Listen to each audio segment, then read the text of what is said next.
சத்தியத்தையும் அறிவுக சத்தியம் உங்களை விடுதலையாக்கும். இந்த வீடியோக்கு நான் உங்களை இயேசு கிறிஸ்து நாமத்தினால நான் வரவேற்கிறேன். இன்னைக்கு நம்ம வீடியோவில் என்ன பார்க்க போகிறோம் அப்படின்னா, மந்திரத்தை விட மோசமான மனுஷீக ஆவிகள் பற்றி தான் நம்ம பார்க்க போகிறோம். அதை மேற்கொள்ளும் முறைகள் பற்றியும் பார்க்க போகிறோம். நம்ம லாஸ்ட்டாக ஒரு வீடியோ பார்த்தோம், ஆவிக்குரிய யுத்தத்தில் நம்ம என்னென்ன மேற்கொள்ளணும் அப்படின்னு சொல்லி பார்க்கும்போது, ஆண்டவர் எப்பயுமே முதலாவது அந்த சர்ப்பத்தை மேற்கொள்றதான் நமக்கு சொல்லித்தராரு அப்படின்னு சொல்லி நம்ம பார்த்தோம். அப்போ சகோதரி கூட சொன்னாங்க, சிஸ்டர் அதில் என்னென்ன ஆர்டர்லாம் இருக்குது எங்களுக்கு சொல்லி கொடுங்க அப்படின்னு சொன்னாங்க. ஸோ அதுக்கான பதிலையும் நீங்கள் இந்த வீடியோவில் பார்ப்பீங்க. ஏன் மந்திரத்தை விட, அதாவது மந்திரத்தின் ஆவிகள், மந்திரவாதிகள் மந்திரத்தை விட மோசமானது மனுஷீக ஆவிகள் அப்படின்னு நம்ம நினைக்கிறோம் அப்படின்னா, அதுக்கு ஒரு காரணம் இருக்கு. ஏன்னா ஆதியாகமம் 1ஆம் அதிகாரத்திலே நீங்க பாத்தீங்கன்னா, மனுஷனுக்கு ஆண்டவர் ஒரு பெரிய ஒரு பவர் கொடுத்துட்டாரு. இந்த பவர் யார் யாரெல்லாம் உண்மையாமே ரொம்ப இது பண்ணி வச்சிருக்காங்களோ அந்த வல்லமை வச்சே இவங்க ரொம்ப பண்றாங்க. நம்ம இப்ப அதை பாக்குறதுக்கு முன்னாடி ஒரு காரியங்களை நம்ம பார்த்துருவோம். முதல்ல பாத்தீங்கன்னா மோசையும் ஆரோனும் டீல் பண்ண இதெல்லாம் நம்ம பாக்குறோம். நம்ம போன வீடியோலயே நம்ம பார்த்தோம், சர்ப்பத்தை ஃபர்ஸ்ட் டீல் பண்ணாங்க அப்படின்னு சொல்லி நம்ம பார்த்தோம். ஸோ சர்ப்பத்தை டீல் பண்றாங்க. டீல் பண்ணதுக்கு அப்புறம் ஆண்டவர் என்ன பண்றாரு அப்படின்னா, அந்த ராஜ்யத்தையே ஆண்டவர் டீல் பண்றாரு. எப்படின்னா, அந்த பார்வோன், முக்கியமா பார்வோன் நமக்கு எல்லாருக்குமே தெரியும், 3 முக்கியமான ராஜ்யங்கள் இருக்கு. வானத்துல ஒரு ராஜ்யம் இருக்கு, பூமியில ஒரு ராஜ்யம் இருக்கு, பூமி கீழே ஒரு ராஜ்யம் இருக்கு. பார்வோன் எந்த ராஜ்யத்துக்கு சம்பந்தப்பட்டவர் அப்படின்னா, பூமி கீழே உள்ள ராஜ்யத்துல, தண்ணி ராஜ்யத்துலதான், அந்த தண்ணி சம்பந்தமான ராஜ்யத்துலதான், அந்த மெரைன் கிங்டம்ல சம்பந்தப்பட்டவர் தான் பார்வோன். ஸோ அந்த பார்வோன் அந்த நதி, அந்த இது தண்ணியில தான் எல்லாமே, அவனுடைய பவரே அந்த பார்வோனுடைய பவரே தண்ணிக்குள்ளதான் இருக்கு. ஸோ அதனாலதான் ஆண்டவர் பாத்தீங்கன்னா அடுத்து டீல் பண்ணது அந்த ராஜ்யத்தை, அந்த தண்ணி கீழே, அந்த தண்ணியில இருக்கிற ராஜ்யம், பூமி கீழே உள்ள ராஜ்யத்தை ஆண்டவர் டீல் பண்ணி அதை கூட முடிச்சிருவார். அதுக்கடுத்து இந்த ரெண்டுமே முடிஞ்சனால மந்திரவாதிகளும் ஒரு ஸ்டெப்புக்கு மேல பாத்தீங்கன்னா, அவங்க என்ன சொல்லுவாங்கன்னா, இது தேவனுடைய விரல்பா, எங்களால பண்ண முடியல அப்படின்னு சொல்லி ஒதுங்கிடுவாங்க. ஸோ மந்திரவாதிகளுக்கு பவர் கொடுத்த அந்த சர்ப்பமும் ஒதுங்கிருச்சு, அந்த ராஜ்யமே கூட ஒதுங்கிருச்சு. ஆனா ஒதுங்காத ஒரே ஒரு ஆள் யாருங்க அப்படின்னா, பார்வோன் அப்படின்ற ஒரு மனுஷன்தான். அவ பார்த்துக்கோங்க, மந்திரவாதிகளை விட மோசமான காரியங்களை இந்த மனுஷீக ஆவிகள் செஞ்சுட்டு இருக்காங்க. மந்திரவாதிகளுக்கு எப்போ வரைக்கும் பவர்னா, அவங்களுக்குன்னு அந்த பவர் கொடுக்குற அந்த சர்ப்பம் இருக்கிற வரைக்கும் தான் பவர். அதுக்கடுத்து அந்த சர்ப்பத்துடைய ராஜ்யங்கள், அந்த ராஜ்யம் மந்திரவாதிக்கு பவர் கொடுக்க, ஏதோ ஒரு ராஜ்யம் பவர் கொடுத்தா மட்டும்தான் அவங்களாலே கிரியை செய்ய முடியும். ஒன்று வானத்தின் ராஜ்யம் கொடுக்கணும், இல்லை பூமியின் ராஜ்யம் கொடுக்கணும், இல்லைன்னா பூமி கீழே உள்ள ராஜ்யம் கொடுக்கணும். இந்த ஏதோ ஒரு ராஜ்யத்துல தான் அவங்க இருப்பாங்க. அப்ப அந்த ராஜ்யமே போயிடுச்சுன்னா அவங்க கூட ஒதுங்கிடுவாங்க. ஆனா இந்த மனுஷர்கள் இருக்காங்க பாத்தீங்களா, அவங்களோட ஆண்டவர் ஃபுல்லா டீல் பண்ணுவார். அந்த டீல் பண்ணாத வரைக்கும் அவங்க நம்மளோட போராடிக்கிட்டே தான் இருப்பாங்க. இன்னைக்கு எதுக்காக இந்த சப்ஜெக்ட் அப்படின்னா, நீங்க உண்மையாமே உங்க ப்ரேயர்னால அந்த சர்ப்பத்தின் ஆவிகளை கூட அழிச்சிருக்கலாம், மந்திரவாதிகளையே கூட நீங்க மேற்கொண்டிருக்கலாம், இல்லை ஒரு முழு ராஜ்யத்தையே கூட நீங்க மேற்கொண்டிருக்கலாம். ஆனா மிச்சம் மீதி இருக்கிற அந்த மனுஷீக ஆவிகள் இருக்காங்க பாத்தீங்களா, அந்த மனிதர்கள், அதாவது இவங்க மிருகமாவே மாறின மனிதர்கள். ஸோ இந்த இது எல்லாமே பிப்ளிக்கல் ரெஃபரன்ஸ் இருக்கு, நம்ம ஒன்று நம்ம பார்ப்போம். மிருகத்துடைய வல்லமையை எடுத்துக்கொண்ட மனிதர்கள், அதனால மிருகமாவே மாறிட்டாங்க இந்த மனிதர்கள். அப்ப இந்த மனுஷர்கள் தான் கடைசி வரை போராடினாங்க. ஆனா கடைசியில் ஒரு சில காரியங்கள் சம்பவிச்ச பிறகுதான் இவங்களுக்கு ஒரு இஸ்ரவேல் ஜனங்களுக்கே ஒரு பெரிய விடுதலை கிடைச்சிது. இப்பயும் நாங்கள் டெலிவரன்ஸ்லாம் நிறைய பேருக்கு நாங்கள் பார்ப்போம், மந்திரத்தின் போராட்டத்துக்கு தான் வருவாங்க.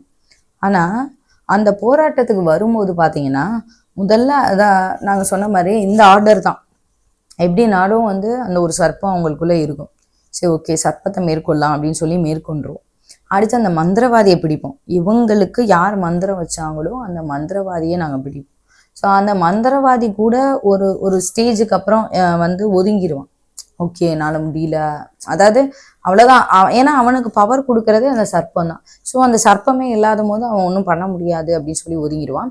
அதே மாதிரி அந்த ராஜ்யம், எந்த ராஜ்யம் அவனுக்கு குறிப்பிட்ட எந்த ஒரு, இப்போ இந்த ஊர்ல, இந்த இடத்துல, இந்த விக்கிரக கோயில்ல இந்த இடத்துல தான் அவனுக்கு ஒரு பவர் கிடைக்குதுன்னு வைங்களேன், அந்த ராஜ்யத்தையும் கூட நம்ம அழிச்சிடலாம். அந்த ராஜ்யத்தினுடைய பலிபீடத்தை உடைச்சு, அந்த ராஜ்யத்தினுடைய ஆவியில எல்லாத்தையும், எல்லா கிரியைகள், அந்த பவர் எல்லாத்தையும் கூட நம்ம மேற்கொண்டு உடைச்சலான்னு வைங்களேன். ஆனா கடைசி வரைக்கும் நம்ம கூட யுத்தம் பண்ணுறது ஆனா அந்த இவங்களுக்கு விரோதமா அந்த மந்திரம் வச்ச ஒரு நபர் இருப்பாங்க பாத்தீங்களா, யார் வேணாலும் போட்டும், நான் விட மாட்டேன், நான் இந்த குடும்பத்தை அழிக்காம விட மாட்டேன், இந்த நபரை அழிக்காம விட மாட்டேன், இந்த சபையை அழிக்காம விட மாட்டேன், இந்த ஊழியத்தை நான் அழிக்காம விட மாட்டேன் அப்படின்னு சொல்லி ரொம்ப பிடிவாதமா இருப்பாங்க. நமக்கு ஒரு டவுட் வரும், என்ன இவ்வளோ பவர் கொடுத்த எல்லா ஆவிகளையுமே நம்ம உறிஞ்சாலுமே ஏன் இவ்வளோ தூரம் இன்னும் போராடுறாங்க அப்படின்னு சொல்லிட்டு. ஸோ அதை தான் நம்ம இப்போ ஒன்று ஒன்றா நம்ம பார்க்க போகிறோம். இங்கே பாருங்க, ஒவ்வொரு ஸ்டெப்பாக நம்ம போன வீடியோவில் ஒரு சில பேத்துக்கு உங்களுக்கு டவுட் இருந்திருக்கும், அப்போ சர்ப்பத்தையும் தாண்டி நம்ம இன்னும் வேற வேற யார் யாரு கூடலாம் நம்ம யுத்தம் பண்ணணும் அப்படின்னு. இங்கே பாருங்களேன், இங்கே ஒரு ஆர்டராகவே வரும், நம்ம அதை பார்க்கலாம். முதல்ல பார்த்தோம் அப்படின்னா சர்ப்பத்தை தான் ஜெயிக்கிறாங்க. நம்ம போன வீடியோலேயே நம்ம பார்த்தோம். ஒருவேளை நீங்கள் போன வீடியோ நீங்கள் பார்க்கலன்னா அதை தயவு செஞ்சு நீங்கள் அதை பாருங்கள். அதை பார்க்கும்போது தான் இந்த கான்செப்ட் உங்களுக்கு இன்னும் நல்லா புரியும். யாத்ராமம் 7ஆம் அதிகாரம் 9லேருந்து 12ஆம் வசனம் வரைக்கும் அதை சிம்பிளாக நான் சொல்கிறேன். அதாவது இவங்க கோலை போடுவாங்க, மோசே யாருன்னு கோலை போடுவாங்க, அது சர்ப்பமாக மாறிடும். அப்புறம் 11ஆம் வசனத்துல இருக்கு, அப்பொழுது பார்வோன் சாஸ்திரிகளையும் சூனியக்காரரையும் அழைப்பித்தான், எகிப்தின் மந்திரவாதிகளும் தங்கள் மந்திர வித்தையினால் அப்படி செய்தார்கள். அவர்கள் ஒவ்வொருவனாக தன் தன் கோலை போட்ட போது அவைகள் சர்ப்பங்களாயின. ஆரோனுடைய கோலோ அவர்களுடைய கோல்களை விழுங்கிற்று. பாருங்க, எல்லாரையும் போட வச்சிட்டார் ஆண்டவர். அங்கிட்டு இருந்த சாஸ்திரிகள், சூனியக்காரர், மந்திரவாதிகள் எல்லாரும் தன் கோலை போடும்படியாக நியமிச்சார். அதுதான் அவங்களுக்கு கொடுத்த அந்த சர்ப்பம், அந்த பவர் கொடுத்த அந்த சர்ப்பம். அந்த சர்ப்பம் தான் அந்த மந்திரவாதிகளுக்கு பவர் கொடுத்ததே, அந்த சாஸ்திரிகள் சூனியக்காரருக்கு. அதனால எல்லாரையுமே பாருங்களேன், அவர்கள் ஒவ்வொருவனாக தன் தன் கோலை போட்ட போது அவைகள் சர்ப்பங்களாயின. ஆரோனுடைய கோலோ அவர்களுடைய கோல்களை விளங்கிச்சு. பாருங்களேன், வேலை ஈஸியாயிடுச்சு. நம்ம ஒரே நேரத்துல ஒரே குடையின் கீழே எல்லாரையுமே ஆண்டவர் கொண்டு வந்தனால எல்லாருடைய சர்ப்பத்தையும் அந்த பவர் அந்த அந்த அந்த எகிப்துக்கே பவர் கொடுத்த அந்த சர்ப்பத்தின் வல்லமைய ஆண்டவர் ஒரு செகண்ட்ல மேற்கொள்றதுக்கு உதவி செஞ்சார். அந்த கோலை போடுறாங்க, போட்டும்போது அந்த இது இதாயிடுச்சு. ஸோ இந்த சர்ப்பத்தை இவங்க விழுங்கிட்டாங்க. இந்த நீங்களும் அப்படிதான், உங்க டெரிட்டரியிலையோ இல்லை உங்க வீட்டுக்குள்ளேயோ இருக்கிற சர்ப்பத்தை உங்களால டக்குன்னு மேற்கொள்ள முடியும். அந்த அளவுக்கு ஆண்டவர் செய்வார். எத்தனை பேர் வேணாலும் மந்திரம் வைக்கட்டுமே, பாருங்களேன், அவர்கள் ஒவ்வொருவனாக தன் தன் கோலை போட்ட போது அவைகள் சர்ப்பங்களாயின. அப்ப இது பாருங்க, ஒவ்வொருவனாக உங்க குடும்பத்துக்குள்ள எத்தனை சர்ப்பத்தின் ஆவி இருந்தாலுமே அதை நீங்க இது பண்ணலாம். ஒரு சில பேருக்கு பாத்தீங்கன்னா வீட்டுக்குள்ள ஒரு சில ஐட்டம்ஸ் ஏதாவது பொருள் கூட இருக்கும், அதை ஆண்டவர் அதை சர்ப்பம்னு வெளிப்படுத்தினார்னா நீங்க அதை தயவு செஞ்சு தூக்கி எரிஞ்சிருங்க. ஒரு முறை என்ன ஆச்சு அப்படின்னா, ஒரு அக்கா சொன்னாங்க, பக்கத்துல ஒரு அக்கா சொன்னாங்க, இந்த மாதிரி வயசான பாட்டி, ஒரு பாட்டி கிட்டத்தட்ட 90-95 வயசு ஆயிடுச்சு. அவங்க இந்த மாதிரி விளக்கமாறு செய்வாங்களாம். இந்த இங்கெல்லாம் தென்னை மரம் அதிகமா இருக்கும். ஸோ சும்மா கிடைக்கிற அந்த ஓலையை வச்சு அதை செய்வாங்க. செஞ்சு இந்த காலத்துலயும் அந்த பாட்டி அதை வச்சுதான் யார்ட்டையும் கையேந்த கூடாது அப்படின்றனால அதை வச்சு செய்வாங்க அப்படின்னு சொன்னாங்க. ஸோ நான் அந்த பாட்டிக்குமே அப்பப்போ, நான் பார்த்ததே கிடையாது, ஆனால் அப்பப்போ சாப்பாடு மட்டும் கொடுத்து விடுவேன். மிச்சம் ஆகிற சாப்பாடு இதெல்லாம் நம்ம கொடுப்போம் அப்படின்னு சொல்லிட்டு கொடுத்து விடுவேன். அப்போ நான் சொன்னேன், சரி ஓகேக்கா, அடுத்த முறை அவங்க செய்யும் போது எனக்குமே ஒன்று வாங்கிட்டு வாங்க அப்படின்னு சொன்னேன். சரின்னு சொல்லிட்டு ஒரு 40 ரூபாய்க்கு ஒன்று வாங்கிட்டு வந்தேன். அதை நான் வச்சுருந்தேன், நான் யூஸ் பண்ணவே இல்லை, அந்த இதை நான் யூஸ் பண்ணவே இல்லை. ஆனால் ஒரு கிட்டத்தட்ட 1 வாரம் கழித்து ஒரு சொப்பனை வருது. நான் அந்த விளக்கமாரை அப்படியே நான் பார்க்குறேன். பார்க்கும்போது ஆண்டவர் சொல்றாரு, அது விளக்கமாறு கிடையாது, அந்த சொப்பனத்தில் வருது, அது விளக்கமாறே கிடையாது, அது ஆப்பிள் பழம் விழுங்குற ஒரு சர்ப்பம் அப்படின்னு. அதாவது என்ன அர்த்தம்னா, காஸ்ட்லியான ஐட்டம்ஸ், காஸ்ட்லியான ருப்பீஸை விழுங்குற ஒரு சர்ப்பம். பொதுவாக சர்ப்பம்னாலே விழுங்குதானே செய்யும், நம்ம ஆசீர்வாதத்தை விழுங்குற சர்ப்பம் மொத்தத்தில் ஆண்டவர் வெளிப்படுத்தினது அதான். அப்போதான் நான் தெரிஞ்சு கொண்டேன், ஓகே. ஏன்னா ஒரு சில இந்த மந்திரத்துல அந்த இது பண்றவங்க, ஈடு பண்றவங்க எல்லாம் நிறைய டெக்னிக்ஸ் யூஸ் பண்ணுவாங்க அவங்க இந்த மாதிரி. அப்ப நான் அதை மறுநாள் நான் அதை அவ்வளோ நாள் யூஸே பண்ணல, சும்மா தான் வச்சிருந்தேன். ஆனா யூஸ் பண்ணணும் அப்படின்னு வச்சிருந்தேன். இருந்தாலும் எனக்குள்ள அந்த ஸ்பிரிட்ல ஒரு ஒரு ஒரு சரியான ஒரு இது வரல. ஸோ அது அப்படியே இருந்துச்சு. ஆனா உண்மையாமே அந்த வாரம் எனக்கு ஒரு டிஸ்டர்பன்ஸ் இருந்தது உண்மைதான். என்னுடைய பொருளாதாரத்திலையும் சரி, என்னுடைய காரியங்களையும் சரி, ஒரு டிஸ்டர்பன்ஸ் நான் ஃபீல் பண்ணேன், உண்மைதான். அப்போ இந்த சொப்பனை வந்ததுக்கு அப்புறம் தூக்கியே எரிஞ்சிட்டேன். அதை அதை இது பண்ணக்கூடாது. பாருங்க, இந்த கோல் நம்ம கண்ணில் பார்க்கும்போது அது ஒரு சாதாரண கோல் மாதிரி தான், ஆனா அதுதான் உங்களுக்கு பவர் கொடுக்குற சர்ப்பம். அப்ப பாருங்களேன், நிறைய பேர் வந்து சொல்லுவாங்க, இந்த மந்திரம் பண்றவங்க எல்லாம் இந்த மாதிரி யாருக்காவது இந்த மாதிரி விளக்க மாதிரி இதெல்லாம் கிஃப்ட் கொடுத்தாங்க இந்த மாதிரிலாம், இவங்க எப்படி வந்து இந்த தூசியை தள்ளுறாங்களோ அதே மாதிரி அவங்க வீட்டுல உள்ள ஆசீர்வாதத்தை தள்ளிட்டு போய் எனக்கு வந்து தந்துடணும் அப்படின்ற மாதிரி இந்த மாதிரி இருக்காங்க மனுஷர்கள் வந்து இருக்காங்க. ஸோ இந்த மாதிரி ஆண்டவர் உங்களுடைய வீட்டில் கூட ஏதாவது பொருட்கள் வந்து அந்த பொருளே சர்ப்பம் தான் பார்த்துக்கோங்களேன், அதே சர்ப்பம் தான். அப்போ அதெல்லாம் இருந்துச்சு ஆண்டவர் காமிச்சார்னா அதெல்லாம் தயவு செஞ்சு டிஸ்போஸ் பண்ணிடுங்க அதெல்லாம். ஸோ இப்போ இந்த இடத்த நம்ம பார்க்குறோம், ஆரோனுடைய கோல் வந்து எல்லாருடைய அவர்களுடைய கோள்களை விழுங்கிச்சு. மொத்தத்தில் எகிப்தில் யார் யார் மந்திரவாதிகள் யார் யார் இருந்தாங்களோ அந்த டெரிட்டரியில் உள்ள அவங்க பவர் கொடுத்த எல்லா சர்ப்பத்தையுமே விழுங்கிறாங்க. அதான் வந்து ஃபர்ஸ்ட் ஸ்டெப். நமக்கு உண்டான வேலையே வந்து அந்த சர்ப்பத்தை டீல் பண்ணுறதா முதல்ல. அதுக்கடுத்து அந்த பார்வோனும் சரி அந்த சாஸ்திரிகளும் சரி எந்த கிங்டம்க்கு சம்பந்தமானவங்க அப்படின்னு பார்த்தீங்கன்னா அவங்க வந்து அந்த மெரைன் கிங்டம்க்கு சம்பந்தமானவங்க, அந்த தண்ணியில உள்ள கிங்டம்க்கு சம்பந்தமானவங்க. ஓகேங்களா? இப்ப நம்ம பார்ப்போம். ஆண்டவர் சொல்றாரு, யாத்ராமம் 7:17-18 இருக்கு, இதோ என் கையில் இருக்கிற கோலினால் நதியில் இருக்கிற தண்ணீர் மேல் அடிப்பேன், அப்போது அது இரத்தமாய் மாறி நதியில் இருக்கிற மீன்கள் செத்து நதி நாரிப்போம், அப்போது நதியில் இருக்கிற தண்ணீரை எகிப்தியர் குடிக்க கூடாமல் அரோசிப்பார்கள், இதனால் நானே கர்த்தர் என்பதை அறிந்து கொள்வா என்று கர்த்தர் சொல்கிறார் என்று சொல்கின்றார். ஸோ நீங்க வந்து இப்ப எப்பயுமே ஒரு முதல்ல நம்ம டீல் பண்றது சர்ப்பம் தான். நீங்க அதை நல்லா ஞாபகம் வச்சுக்கணும். நீங்க நமக்கு ஆதியாகமத்துல இருந்து நமக்கு ரெஃபரன்ஸ் நம்ம வசனம் எடுத்துக்கிட்டே வரலாம். ஸோ சர்ப்பம் தான் ஃபர்ஸ்ட் நம்மளை வஞ்சித்ததும் சர்ப்பம் தான். பிசாஸ் வந்து முழுசா ஒரு மிருகத்தை கண்ட்ரோல் எடுத்தது அப்படின்னா அது சர்ப்பத்தை தான். சர்ப்பம் தானே வந்து நம்ம ஏவால வந்து வஞ்சிச்சது. ஆனா பிசாஸ் வந்து அந்த அந்த அந்த மிருகத்தையே முழுசா அவன் எடுத்துக்கிட்டான். அந்த மிருகத்தையே, இந்த சர்ப்பன்ற மிருகத்தையே அவன் ஃபுல்லா எடுத்துக்கிட்டான். இப்ப நீங்க வந்து மித்த அனிமல்ஸ் எல்லாம் நம்ம பார்த்தோம் அப்படின்னா, இப்ப வந்து பூனையும் வேவு வந்து பிசாஸ் வந்து யூஸ் பண்ணிக்குது, நாய் கூட யூஸ் பண்ணுது. ஆனா அந்த நாயே மொத்தமாவே அந்த நாய் இனமே கெட்டையணும் அப்படின்னு நம்ம சொல்ல முடியாது. அதே மாதிரி பூனை இனமே கெட்டையணும் அப்படின்னு நம்ம சொல்ல முடியாது. அந்த மாதிரி நிறைய பேர்ட்ஸை வந்து கூட யூஸ் பண்ணிக்கிறாங்க. மந்திரவாதிகளே வந்து நிறைய பேர்ட்ஸை வந்து யூஸ் பண்ணிக்கிறாங்க, நிறைய இது பண்றாங்க. எப்படி நம்ம ஆவியான ஒரு புறா உருவத்துல வந்தாரோ, புறா ரூபத்தை ரூபம் கொண்டு வந்தாரோ, அதே போல இவங்களும் வந்து அந்த மாதிரி பேர்ட்ஸ் எல்லாம் வந்து யூஸ் பண்ணிக்கிறாங்க. இதெல்லாம் வந்து அவங்க யூஸ் பண்றாங்க. ஆனா அந்த முழு இதுவுமே வந்து ரொம்ப கெட்டு போயிடுச்சுன்னு நம்ம சொல்ல முடியாது. அந்த முழு இதுவுமே பிசாசு தான் கண்ட்ரோல். ஆனா இந்த சர்ப்பம் மட்டும் முழுசாவே அவன்கிட்ட தான் இருக்கு. அதுதான் உண்மை. முழுசாவே அவனே எடுத்துக்கிட்டான். சரி, இப்ப சர்ப்பத்தை முடிச்சாச்சு. இப்ப முடிச்சதுக்கு அப்புறம் ஆண்டவர் வந்து எங்க அனுப்புறாரு அப்படின்னா நதிக்கு அனுப்புறாரு, அந்த நைல் நதிக்கு அனுப்புறாரு. ஏன்னா அந்த நைல் நதியில ஒரு காரணம் இருக்கு. அந்த நதியில தான் அந்த ராஜ்யமே இருக்கு. எகிப்துக்கு பவர் கொடுக்குற, எகிப்துக்கு ஆசீர்வாதம் கொடுக்குற, எகிப்துடைய சொத்துக்கள் நிறைந்ததான நதி எல்லாமே எங்க இருக்குன்னா நைல் நதியில தான் இருக்கு. ஸோ அந்த நதியை தான் ஆண்டவர் வந்து அடிக்க சொல்றாரு. இங்க பாருங்களேன், 20:21 இருக்கு, கர்த்தர் கட்டளையிட்டபடி மோசேயும் ஆரோனும் செய்தார்கள். பார்வோனுடைய கண்களுக்கு முன்பாகவும் அவன் ஊழியக்காரின் கண்களுக்கு முன்பாகவும் கோலை ஓங்கி நதியில் உள்ள தண்ணீரை அடிக்க நதியில் உள்ள தண்ணீர் எல்லாம் இரத்தமாய் மாறி போயிற்று, நதியின் மீன்கள் செத்து நதி நாரி போயிற்று, நதியின் தண்ணீரை குடிக்க எகிப்திற்கு கூடாமற் போயிற்று, எகிப்து தேசம் எங்கும் இரத்தமாய் இருந்தது. எகிப்தின் மந்திரவாதிகளும் தங்கள் மந்திர வித்தையினால் அப்படி செய்தார்கள். அவங்களும் மந்திர வித்தை வச்சுட்டு அவங்களும் அதை செய்யறாங்க. ஸோ இந்த கிங்டமை வந்து டீல் பண்ணுவோம்னு சொல்லிதான் ஃபர்ஸ்ட் ஆண்டவர் வந்து நதிக்கு போறார். போய் அங்க உள்ள மீன் எல்லாமே சாகடிக்கிறார் ஆண்டவர்.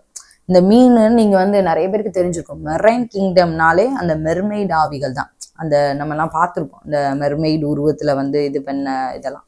ஸோ அந்த மீன்கள் ஒவ்வொரு மீன்களுமே ஒவ்வொரு ஸ்பிரிட்டு தான். அதனாலதான் ஆண்டவர் அந்த மீன்கள் எல்லாம் வந்து ஃபர்ஸ்ட் இது பண்றாரு, அதை டீல் பண்றாரு. அந்த ராஜ்யத்தை வந்து ஆண்டவர் வந்து டீல் பண்றாரு. இந்த மந்திரவாதிகளுக்குமே அதுல வந்து நிறைய பவர் இருக்கு. அந்த ராஜ்யம் இருக்கிற வரைக்கும் இவங்களுக்கு பவர். அதனாலதான் ஆண்டவர் வந்து அந்த ராஜ்யத்தை ஃபர்ஸ்ட் டீல் பண்றாரு. 5ஆம் வசனத்துல இருக்கு, நீ உன் கையில் இருக்கிற கோலை நதிகள் மேலும் வாய்க்கால்கள் மேலும் குளங்கள் மேலும் நீட்டி எகிப்து தேசத்தின் மேல் தவளைகளை வரும்படி செய்கின்றார். எல்லாம் தண்ணீர் இருக்கிற பிளேசஸா பார்த்து ஆண்டவர் நீட்டி எகிப்து தேசத்து மேல் தவளைகள் வரும்படி செய்யறாரு. அப்புறம் 7ஆம் வசனத்துல இருக்கு, மந்திரவாதிகளும் அதே செய்யறாங்க. ஏன்னா அவங்களுக்கு அந்த கிங்டம் தான் பவர் கொடுத்தது, அந்த மெரைன் தான் அவங்களுக்கு பவர் கொடுத்தது. ஸோ அந்த நதி குளம் இது எல்லாத்துக்கு மேலே அவங்க அத்துப்படி அது மேல அவங்களுக்கு பவர் இருக்கு, ஆளுகை இருக்கு. ஸோ அவங்க வந்து ஈஸியா வந்து செஞ்சிருவாங்க. நம்ம இன்னும் கடைசி இன்னொரு வசனம் இருக்கு, அதை நான் படிக்கும் போது உங்களுக்கு நல்லா புரியும். ஸோ இந்த இடத்துல அவங்களுக்கு பவர் இருக்கறனால அவங்களும் அதே வந்து செய்யறாங்க. ஆனா அதுக்கு அடுத்து ஆண்டவர் வந்து எங்க வர்றாருன்னா 17-18 வர்றாரு. இப்ப பாருங்களேன், இப்ப தண்ணி பகுதியெல்லாம் ஆண்டவர் விட்டுட்டாரு. தண்ணி பகுதியை விட்டுட்டு பூமிக்கு வர்றாரு. நம்ம ஏற்கனவே பார்த்திருக்கோம், வானத்துல ஒரு ராஜ்யம் இருக்கு, பூமியில ஒரு ராஜ்யம் இருக்கு, பூமி கீழே உள்ள ராஜ்யம் இருக்கு.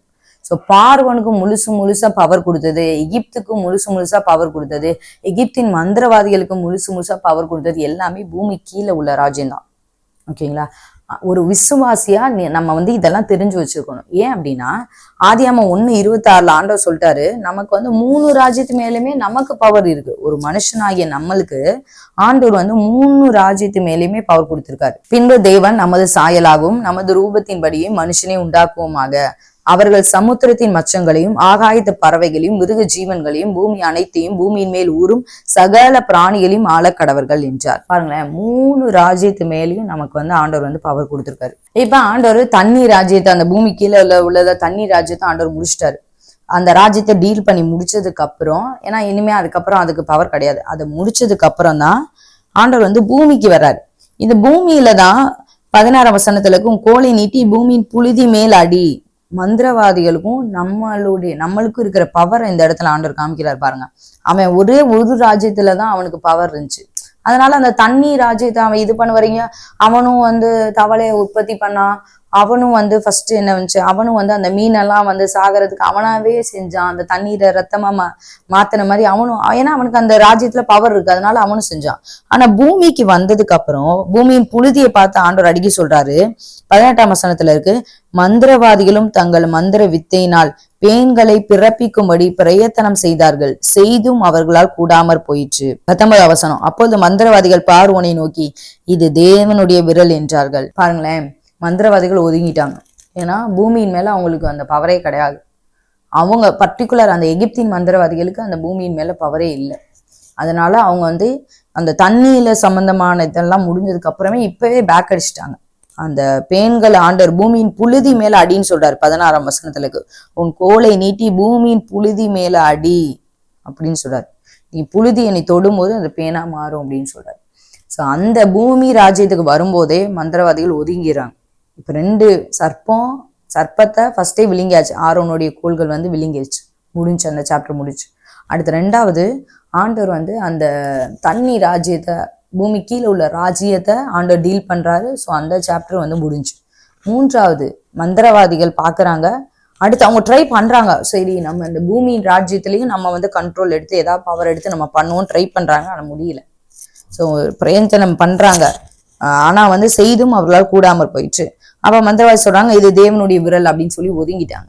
ஆனா விடாத ஒரே ஒரு ஆள் வந்து யாருன்னா அதுதான் வந்து பார்வோன் மட்டும்தான் விடலை. அதுக்கடுத்து நீங்க வந்து எல்லாமே பாத்தீங்கன்னா எதுவுமே தண்ணி சம்பந்தமாவே வந்திருக்காது.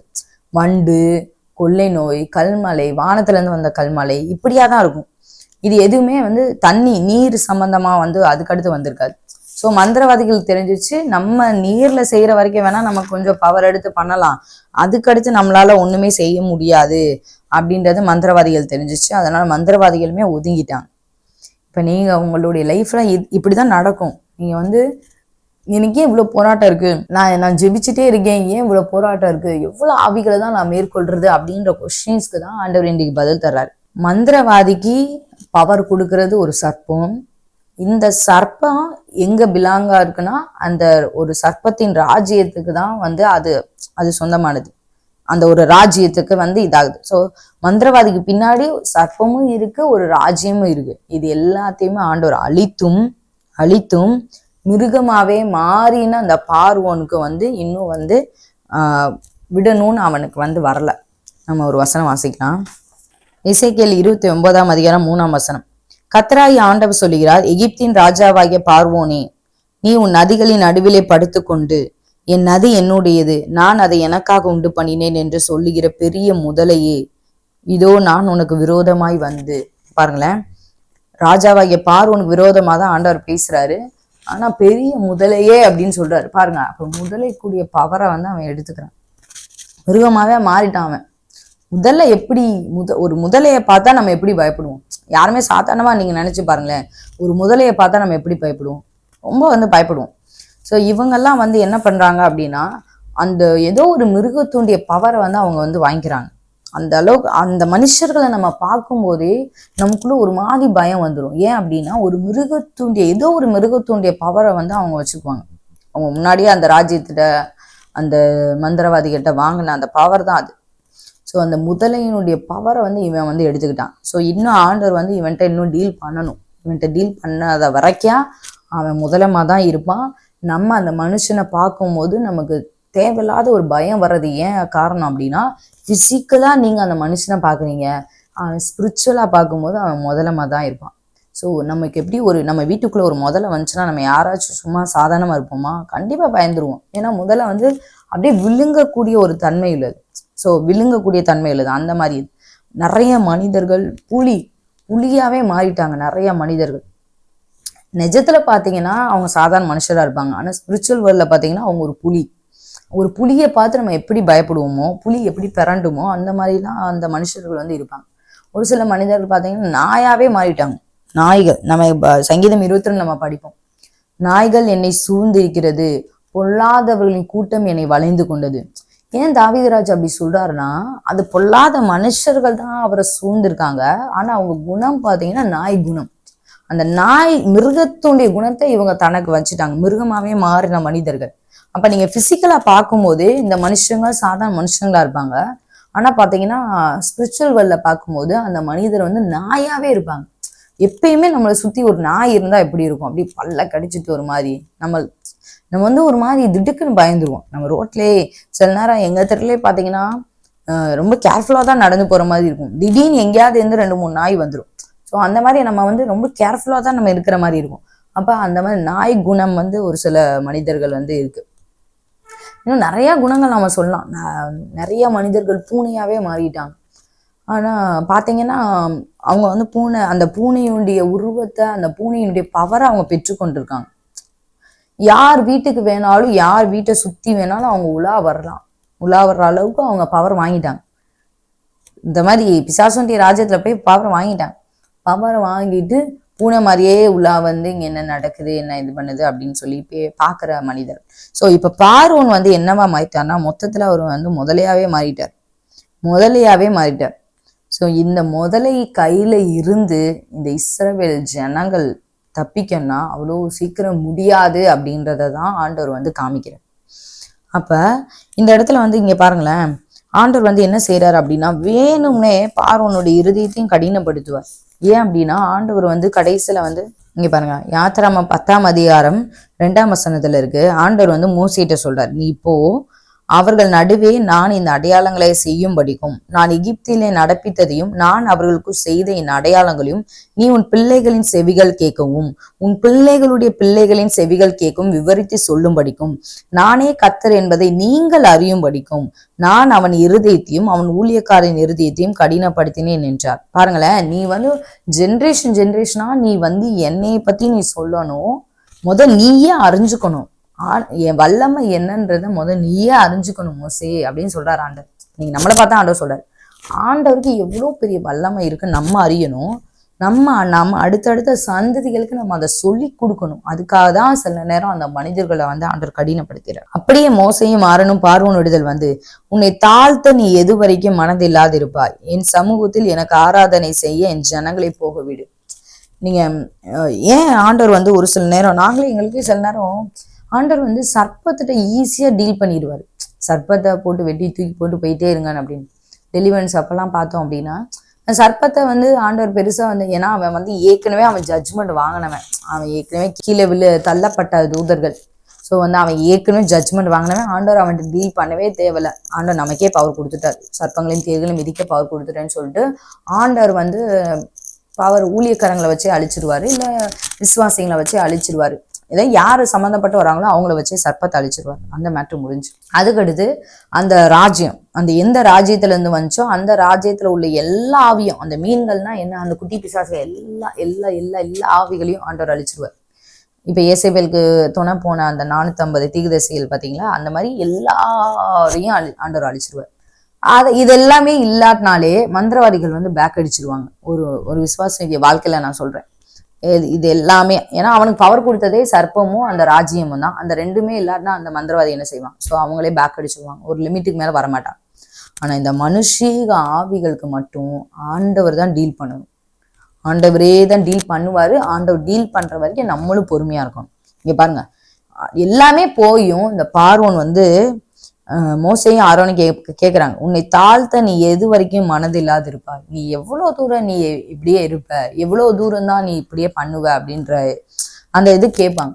அது ஆனாலும் அவன் தான் விட மாட்டான். அடுத்து வெட்டுக்கிளி அனுப்புவாரு, கல்மலையை அனுப்புவாரு, காரிருள் அனுப்புவாரு, நிறைய பண்ணிட்டே ஆண்டவர் இருப்பாரு. அவன் அசரவே மாட்டான். நீ என்ன வேணாலும் பண்ணிக்கோ அப்படின்ற மாதிரி, நான் அப்படிதான் இருப்பேன் அப்படின்ற மாதிரி.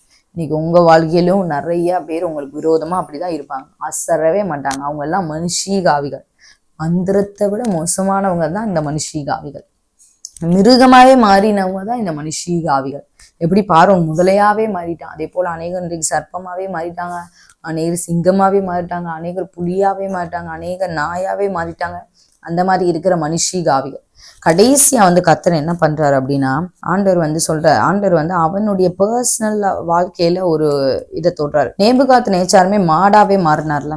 ஸோ அந்த மாதிரிதான் அந்த உருவத்தை மிருகமாவே மாறக்கூடிய தன்மை உள்ளவங்க தான் அது இவங்கெல்லாம். ஸோ பர்சனலான ஒரு வாழ்க்கையில வந்து ஆண்டவர் வந்து டச் பண்றாரு, தலைச்சன் பிள்ளையை தூக்குறாரு பார்வோனுக்கு. அப்பயுமே அவன் வந்து ஓகே ரொம்ப இதான அவன் அந்த டைம் வந்து ஒரு மன திரும்புதல் வந்துச்சு. சரி போங்க அப்படின்னு சொல்லி விட்டான். போங்கன்னு விட்டதுக்கு அப்புறமும் ஆனா பாதி தூரம் போனதுக்கு அப்புறம் அவனுக்கு அது பிள்ளை இறந்தது கூட அவனுக்கு பெருசாவே தெரியல. அந்த அளவுக்கு சில மனிதர்கள் வந்து ரொம்ப இருதயத்தை கடினப்படுத்துறவங்களா இருக்காங்க. எப்பயுமே ஆண்டவர் ஒரு மனுஷனை சரி பண்ணணும்னு நினைச்சாரு அப்படின்னா அவனுடைய பிள்ளைகளை தான் ஆண்டவர் தொடுவார் முதல்ல. ஏன்னா அந்த எவ்வளவுதான் ஒரு கல்லான மனுஷனா இருந்தாலும் தன் பிள்ளையை தொடும்போது அவனுக்கு ஒரு இது வரும், ஒரு எப்படி சொல்றது, அவனுக்கு ஒரு இலகிய மனசு வர்றதுக்கு வாய்ப்பு இருக்கு. அதனால ஆண்டவர் வந்து பிள்ளைகளை ஆண்டவர் தொடுவார். அது விசுவாசி வாழ்க்கையிலையும் சரி, அவிசுவாசி வாழ்க்கையிலையும் சரி. ஸோ பிள்ளைகளை தொடும்போது நாம வந்து மனஸ்தாபப்பட்டு மனம் திரும்பிட்டோம் அப்படின்னா ஓகே, உண்மையாம அவன் வந்து மனஸ்தாபப்பட்டுட்டான் அப்படின்னு அர்த்தம். ஏன்னா நேபுகாத் நேச்சாருமே பாத்தீங்கன்னா ஆண்டவர் வந்து அந்த மாடு போல மாற்றாரு. அதுக்கப்புறம் அவருக்கு புத்தி தெளிந்ததுக்கு அப்புறம் ஆண்டவர்கிட்டே வந்துட்டாரு, ஆண்டவர் பிள்ளையா மாறிட்டார். அதனாலதான் ஆண்டவர் மனுஷர்களுக்கு எப்பயுமே கிரேஸ் டைம் வந்து ரொம்ப கொடுப்பாரு. ரொம்ப நம்மளுக்குலாம் அவ்வளவு பொறுமையே இருக்காது, ஆனா அவ்வளோ கிரேஸ் டைம் ஆண்டவர் கொடுக்கறது காரணம் தான்.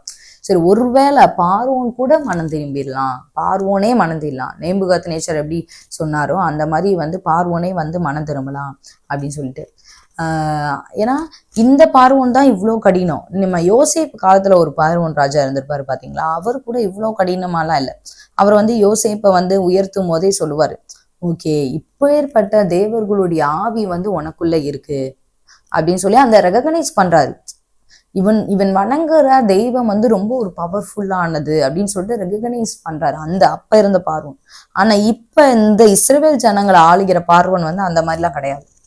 ஓகே, இந்த தெய்வத்துக்கு இவ்வளவு பவர் இருக்கு, நம்ம விட்டுருவோம் அப்படின்லாம் அவனுக்கு வந்து அந்த இதே கிடையாது.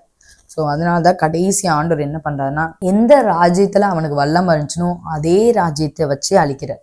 தண்ணிக்குள்ள தானே உனக்கு வல்லமை இருக்கு, அதே தண்ணியாலேயே உன்னை மூடுறேன்னு சொல்லி ஆண்டவர் வந்து அந்த இடத்துக்கு கொண்டு வந்து ஆண்டவர் அழிச்சது காரணமே அதுதான்.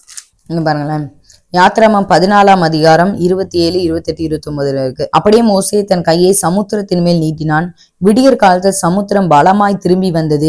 எகிப்தியர் அதற்கு எதிராக ஓடும்போது கர்த்தர் அவர்களை கடலின் நடுவே கவிழ்த்து போட்டார். ஜலம் திரும்பி வந்து ரதங்களையும் குதிரை வீரரையும் அவர்கள் பின்னாக சமுத்திரத்தில் பிரவேசித்திருந்த பார்வோனுடைய இராணுவம் அனைத்தையும் மூடிக்கொண்டது. அவர்களில் ஒருவனாயிலும் தப்பவில்லை. எகிப்தியர் கூட சொல்றாங்க 25ஆம் வசனத்துல, அப்பொழுது எகிப்தியர் இஸ்ரவேலரை விட்டு ஓடி போவோம். ஏன்னா ஆண்டவர் வந்து அந்த ரதங்களை வருத்தத்தோட நடத்த பண்றாரு. கர்த்தர் அவர்களுக்கு துணை நின்று எகிப்தியருக்கு விரோதமா யுத்தம் பண்ணுகிறார் அப்படின்னு சொல்றாங்க. ஆனாலும் வந்து அவங்க அதுக்கெல்லாம் கேட்கல. ஏன்னா நம்ம ராஜ்யமே அதுல தானே இருக்கு அப்படின்ற தைரியத்துலதான் அவங்க வந்தது. அந்த மெரைன்ல தானே நம்ம ராஜ்யம் இருக்கு, மெரைன் கிங்டமே நம்ம ராஜ்யம் தானே அப்படின்னு சொல்லி தைரியத்துலதான் அவங்க வந்தது. ஆனா எந்த ராஜ்யத்துக்கு சொந்தக்காரன் தன்னை அப்படின்னு நினைச்சா, இந்த நதி என்னுடையது, இந்த தண்ணி எல்லாம் என்னுடையது அப்படின்னு எந்த ராஜ்யம் தன்னை பாதுகாக்கும்னு நினைச்சானோ அதே ராஜ்யமே பார்வோனை வந்து விழுங்கிருச்சு. ஸோ இப்படிதான் ஆண்டவர் வந்து மனுஷீக ஆவிகளை டீல் பண்ணுவார். ஆனா பொறுமையாக தான் டீல் பண்ணுவார். ஒண்ணுவனா பயமுறுத்தி தான் ஆண்டவர் டீல் பண்ணுவார். ஏன்னா அந்த கேப்ல அவங்க மனம் திரும்புறதுக்கும் வாய்ப்பு நிறைய இருக்கு. நிறைய பேர் மனம் திரும்பி வந்திருக்காங்க. நான் ஏற்கனவே சொன்ன மாதிரி இப்போ நேபுகாத் நேச்சார் அந்த மாதிரி நிறைய அரசர்கள் வந்து நிறைய அந்நிய அரசர்களே வந்து ரட்சிக்கப்பட்டு ஆண்டவரை ஏற்றுக்கொண்டு வந்திருக்காங்க. ஸோ பார்வோனுக்கு ஒரு டைம் பீரியட் ஆண்டவர் கொடுத்தாரு, அப்படிதான் நம்ம சொல்லணும். சங்கீதம் 68, 21 இருக்கு. மெய்யாகவே தேவன் தம்முடைய சத்துருக்களின் சிரசியும் தன் அக்கிரமங்களில் துணிந்து நடக்கிறவனுடைய மயிருள்ள உச்சந்தலையும் உடைப்பார். பாருங்க, இந்த இடத்துல வசனம் சொல்லுது, தன் அக்கிரமங்கள் துணிந்து நடக்கிறவர்கள். அக்கிரமங்களில் நடக்கிறவர்களை கூட ஆண்டவர் வந்து கிரேஸ் டைம் கொடுத்துட்டே வருவார். ஏன்னா சரி ஒரு வேளை, ஏன்னா நம்ம எல்லாருமே ஒரு காலத்துல அக்கிரமத்தினாலும் பாவத்தினால தான் நம்ம இருந்தோம். ஸோ ஒருவேளை அவனும் மனம் திரும்பிட்டா நம்ம வெளிச்சத்துக்கு அவன் பயன்படுவானே அப்படின்னு சொல்லி ஆண்டவர் டைம் கொடுத்துட்டே வர்றாரு. ஆனா அப்போயும் அக்கிரமங்களை துணிந்து நடக்கிறவர்களை தான் கடைசியில் ஆண்டவர் சங்காரம் பண்ற லெவலுக்கு ஆண்டவர் போறாரு. அதனால இன்றைக்கு நீங்களும் மனுஷர்களோட போராடிட்டு இருக்கலாம், அந்த மந்திரம் பண்ற மனுஷர்களோட போராடிட்டு இருக்கலாம். ஆனா அவங்களுக்கு பின்னாடி உள்ள அந்த ஃபர்ஸ்ட் சர்ப்பம், அந்த ராஜ்யம், அந்த மந்திரவாதிகள், இதுதான் அந்த ஆர்டர். ஏன்னா மந்திரவாதி ஒரு மனுஷன் தானே. ஸோ அந்த அவனை வந்து மூணாவதாக தான் நம்ம இது பண்ண முடியும். ஃபர்ஸ்ட் வந்து சர்ப்பம், அதுக்கடுத்து அந்த ராஜ்யம், எந்த ராஜ்யத்துக்கு மூலம் அவங்க யுத்தம் பண்றாங்களோ அந்த ராஜ்யத்தை ஆண்டவர் அழிப்பாரு. அதை பார்த்ததுமே இவங்களே பேக் அடிச்சிருவாங்க, மந்திரவாதிகள் பேக் அடிச்சிருவாங்க. இந்த 3 முடிஞ்சாலுமே சம்பந்தப்பட்ட அந்த மனுஷர்கள் உங்களோடு தொடர்ந்து யுத்தம் பண்ணிக்கிட்டே தான் இருப்பாங்க. ஆண்டவரும் கிரேஸ் டைம் கொடுத்துட்டே இருப்பார். அதாவது நாட்கள் கொடுத்துட்டே இருப்பாரு. உடனேலாம் ஆண்டவர் முதல் நாளையெல்லாம் ஆண்டவர் பார்வோன்னு அழிக்கவே இல்லை. ஸோ உங்களுக்கு விரோதமா மந்திரம் பண்றவங்க, உங்களுக்கு விரோதமா எழும்புறவங்களுக்கு ஆண்டவர் டைம் கொடுப்பாரு. மனம் திரும்ப டைம் கொடுத்துட்டே வராரு. ஆண்டவர் எவ்வளவோ காரணம் தண்டனை கொடுத்து பார்த்தும் அவங்க திருந்துற மாதிரி தெரியல அப்படின்னா கடைசியில அவங்களுடைய பிள்ளைகளை தொடுற அளவுக்கு ஆண்டவர் போவாரு. தொட்டதுக்கு அப்புறமும் அவங்க மனம் திரும்ப வாய்ப்பே இல்லை அப்படின்னா கடைசி பட்சத்துலதான் அக்கிரமங்களில் துணிந்து நடக்கிறவனுடைய மயிருள்ள உச்சந்தலையை ஆண்டவர் உடைப்பார். ஸோ இதுக்கெல்லாம் ஸ்டெப் இருக்கு, நம்ம அவசரப்படக்கூடாது. ஆண்டவர் எனக்கு விரோதமா அந்த மனுஷன் எழும்பிட்டே இருக்கானே, நீங்க ஏன் இவ்வளவு பொறுமையா இருக்கீங்க, ஏன்னா அவனும் நாளைக்கு மனம் திரும்பிடுவானோ அப்படின்றதுக்காக தான் ஆண்டவர் நீடிய பொறுமை உள்ளவரா இருந்து, ஆனா கண்டிப்பா நியாயம் செய்வார். கண்டிப்பா நம்மளுடைய விஷயத்துல ஆண்டவர் நியாயம் செய்வார். ஆனா ஏன் மனுஷங்க மேல ஆண்டவர் நீடிய பொறுமையிலவரா இருக்காருன்னா அதுக்கு காரணம் இதுதான். அவங்களும் நாளைக்கு ரட்சிக்கப்படுறதுக்கு நிறைய வாய்ப்புகள் இருக்கு. அதனாலதான் ஏன் மனுஷன் கடைசி வரைக்கும் போராடுறான் அப்படின்னா அவனுக்கும் ஒரு பவர் இருக்கு. மனுஷர்களுக்கே ஆண்டவர் வந்து பவர் கொடுத்திருக்காரு. நீங்கள் தேவர்கள் என்றும் உன்னதமான தேவனுடைய மக்கள் என்றும் அழைக்கப்படுவீர்கள் என்ற வசனம் வந்து ஒவ்வொரு மனுஷரா பிறந்த எல்லாருக்குமே அந்த பவர் இருக்கு. ஆளுமை திறன்றது வந்து எல்லாருக்குமே அந்த பவர் இருக்கு. ரெண்டாவது, ஏதோ ஒரு மிருகத்தினுடைய குணத்தை இவங்க எடுத்துக்கொண்டு மிருகமாவே மாறிட்டனால ஸோ அந்த பவரும் இவங்களுக்கு எக்ஸ்ட்ரா பவர் தான். எக்ஸ்ட்ரா ஒரு சாதாரண மனுஷனா இருக்கிறத விட ஒருத்தவங்க அப்நார்மலா பிஹேவ் பண்றாங்க அப்படின்னாலே அவங்க வந்து வேற ஏதோ ஒரு பவர் அவங்களுக்குள்ள கிரியை செய்யுது அப்படின்னு தான் அர்த்தம். நீங்க உலக மானசீக கண்கள்ல பார்க்கும்போது அவங்க மனுஷங்க மாதிரி இருப்பாங்க. ஆனா ஆவிக்குரிய கண்கள்ல பார்க்கும்போது, ஆவிக்குரிய உலகத்துல பார்க்கும்போது அவங்க வேற ஏதோ ஒரு மிருகமாவோ வேற ஏதோ எப்படியோ ஒண்ணு இருப்பாங்க.